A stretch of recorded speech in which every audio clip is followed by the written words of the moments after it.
Where to find the best sites. Dogs and puppies. Hello. The best internet resources about what to do about a foster dog that bites. These selected resources on the web might help you. The most helpful site to learn about what to do about a foster dog that bites is dogs.answers.com. See the page titled What to Do When Your Dog Bites People, dogs.answers.com. This is the link.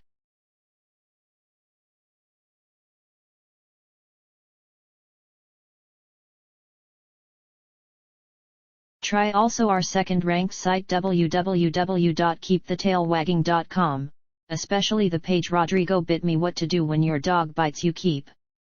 Here's the link.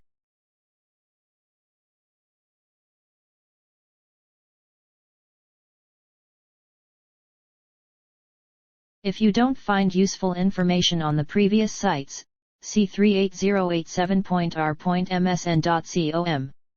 The web page Ohio Dog Bite Help OhioDogBites.com. Here's the link.